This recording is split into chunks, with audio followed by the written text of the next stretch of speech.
第11届立法院的立委今仔日宣誓就职，国民党的立委黄仁抢第一个报道。民进党不分区的林国勤强调，绩效宽法、各学生辅导法拢是新会期优先的法案。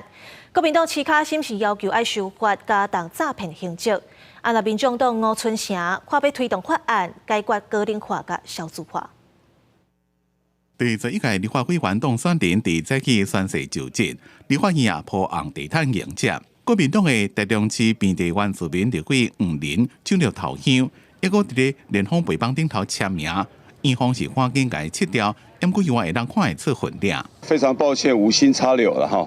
那以为说我们新科立委或者说连任的立委哈，在这个背板里面可以签名的。伫行红地毯时阵。八主任马纳先市民进党无分区立委郭耀晴，带局长的黄中兴主任叶明志陪伊入场。因那民进党无分区的立委排第1名的林国勤，伊长期伫咧做离校相关的非营利组织，早起也看小朋友制定行红地毯，表示离校宽法、学生辅导法拢是新会期的优先法案。学生辅导法、还有少年事件法跟少年矫正条例，都事实上针对于新北市的这样的一个个案，事实上要去处理的话，都是重要的相关政策跟法令。在教育的议题，或者是在弱势团体他们的一些福利、动保的一些问题。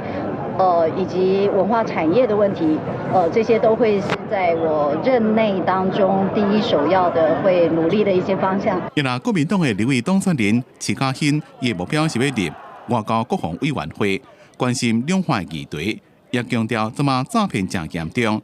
加重刑责是正重要的。诈骗的事情出现了，已经非常的愤怒。那所以说，未来在诈骗的刑责跟刑度的方面，一定要来提高修正。伫这边是关键少数的民众党团8位立法委员，其中吴春成进场2遍，伊带壮世代团队的成员大声喊着“壮世代立国会”，以后将会针对个人化跟少子化来杀法案。我的任务呢，主要是要来。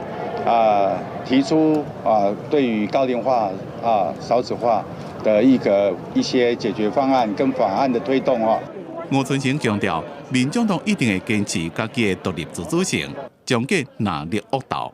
记者综合报道。